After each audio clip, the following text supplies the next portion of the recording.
Namaste, I'm Phanindra Kumar Katel. It's my pleasure to welcome you to our online Mathematics of Nepal. At this time, I'm going to present different types of examples related to rational fraction. Hope you will enjoy with this example and you will progress your study. Let's begin our topic.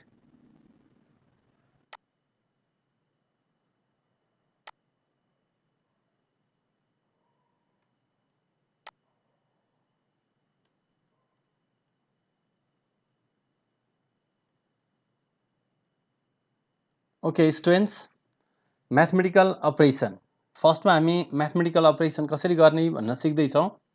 यसको लागि process of simplifying the rational expressions हामीले rational एक्सप्रेसनलाई कसरी solve गर्ने भन्न सिक्नुपर्ने हुन्छ।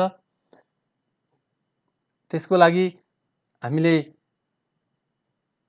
यदि नुमेटर र डिनोमिनेटरको कमन लिन मिल्छ भने कमन लिने र क्यान्सल गर्ने।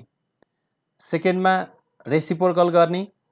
यदि R1 र R2 दुईटा ऱ्यासनल एक्सप्रेसन छन् भने हामीले रेसिप्रोकल गरेर R1 सँग reciprocal of R2 and multiply with R1 R2 को रेसिप्रोकल गर्ने डिभाइड छ भने अनि मल्टिप्लाई गर्ने R1 सँग। Okay, denominator and numerator different छ, कमन लिन मिल्दैन, केही पनि गर्न मिल्दैन, त्यतिखेर हामीले सिम्प्लिफाई गर्न सकिँदैन। हामी 9 र 10 क्लासमा in case of addition and subtraction of rational fraction, अब ऱ्यासनल फ्र्याक्सनको चाहिँ दुईटा ऱ्यासनल फ्र्याक्सन छन्, दुईटा ऱ्यासनल फ्र्याक्सनको एडिसन र सबट्र्याक्सन केसमा चाहिँ यदि डिनोमिनेटर सेम छन् भने हामी नुमेरेटरलाई एड गर्छौँ, यदि डिनोमिनेटर डिफ्रेन्ट छन् भने in case of addition and subtraction of rational fraction if denominators are different at first we should take LCM of unlike terms and then LCM is divided by each denominator and the quotient is multiplied to the corresponding numerator. Add or subtract the numerators, then add or subtract the numerators. यो भनेको तपाईले different unlike terms डिनोमिनेटरमा छन् भने तपाईले unlike टर्म्सको LCM लिनुस्। त्यो LCM लिइसकेपछि तपाईले त्यो एलसीएमलाई इच एन्ड एभ्री डिनोमिनेटरले डिभाइड गर्नुस्। फर्दर तपाईसँग क्वेशन आउँछ, त्यो क्वेशनलाई लगेर तपाईले मल्टिप्लाई गर्नुस् इच एन्ड एभ्री नुमेरेटरसँग, इच एन्ड एभ्री डिनोमिनेटरको क्वेशनले। हामी अब एउटा एक्जाम्पल गर्दैछौँ। त्यो एक्जाम्पल छ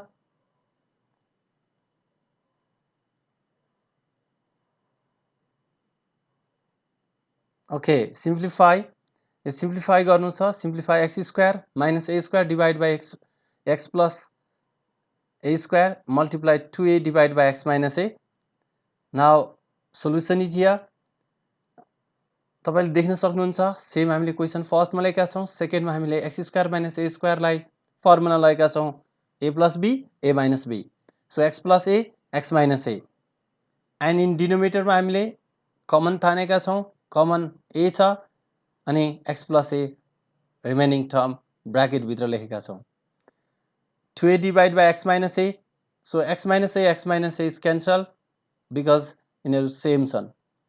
फेरि हामीले नुमेरेटरमा मल्टिप्लाई गर्छौं 2a times x plus a divided by a times x plus a अनि a times x plus a numerator denominator same भएकोले क्यान्सल भयो।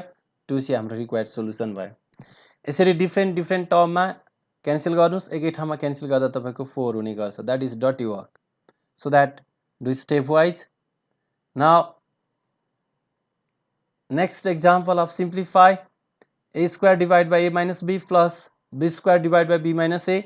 To solve this problem, okay, first of all here a minus b is here, b minus a is here. So that to take LCM we first take minus common. हामीले minus common लिन्छौं। Minus common लिइसकेपछि हामीलाई solve गर्न सजिलो हुन्छ। हामीले minus common लिन्छौं, त्यसको लागि यहाँनेर common लिइसकेका छौं। कमन लिँदाखेरि b चाहिँ नेगेटिभ हुन्छ, a चाहिँ पोजिटिभ हुन्छ। हामीले यो यहाँ देखिसकेका छौं। अब हाम्रो a minus b सेम भयो। नुमेरेटर हामी एडिसन सबट्र्याक्सन गर्यौं, यहाँनेर सबट्र्याक्सन छ। अब हामी formula a square minus b square को formula लगाउँछौं। a plus b a minus b times a plus b divided by a minus b. Okay, a minus b cancelled, a plus b is remain. That is why our result is a plus b. Now next example.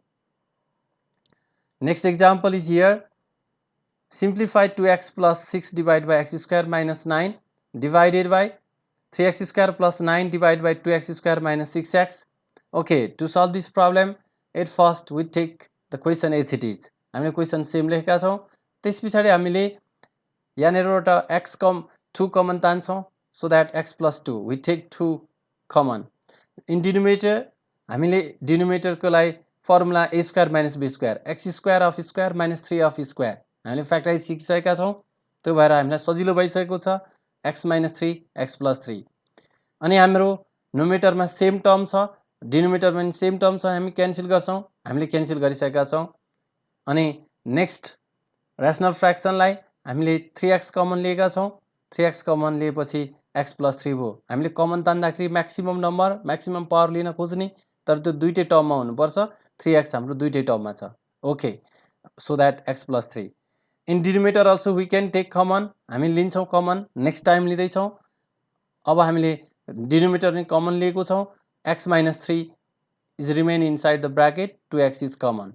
So x cancel, and here x plus 3 is cancel, remain 2 by x minus 3 divided by 3 times x plus 3 divided by 2 times x minus 3 is remained. बाँकी रहेको यति हो, x cancel भइसक्यो.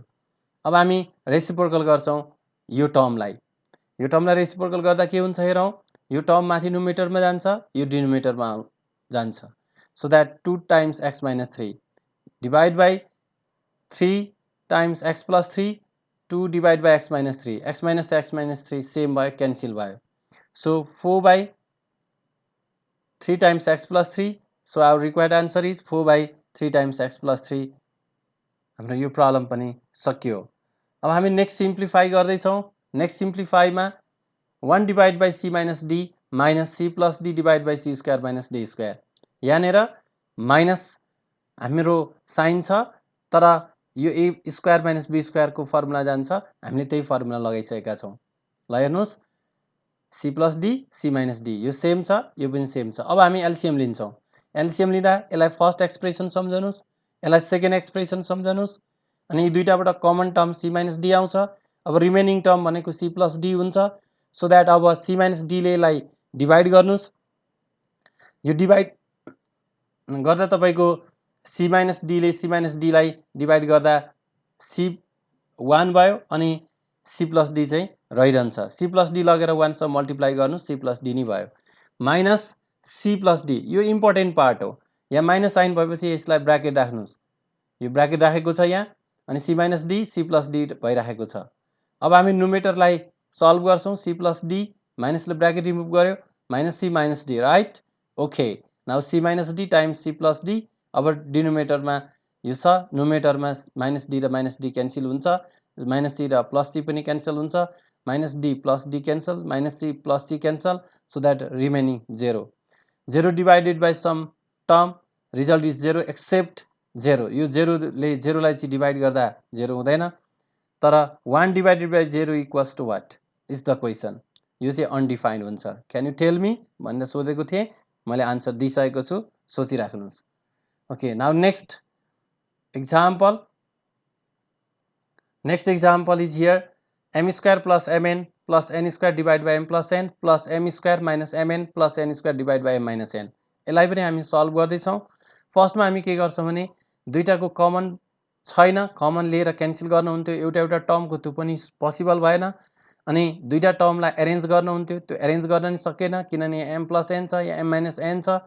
यहाँनेर n minus m भइदिएको भए m plus n हामी केही सोच्न सक्थ्यौं, तर अब हामीले के गर्छौं भने दुईटै टर्मलाई हामी यसलाई फर्स्ट एक्सप्रेसन, यसलाई सेकेन्ड एक्सप्रेसन सपोज गरेर दुईटाको एलसीएम हामी m minus n m plus n LCM लिन्छौं. एलसीएम लिएपछि यसको डिनोमिनेटरले डिवाइड गर्यो, m plus n क्यान्सल भयो, m minus n गएर यसको न्युमेरेटरसँग मल्टिप्लाई भएको हामी देख्छौं.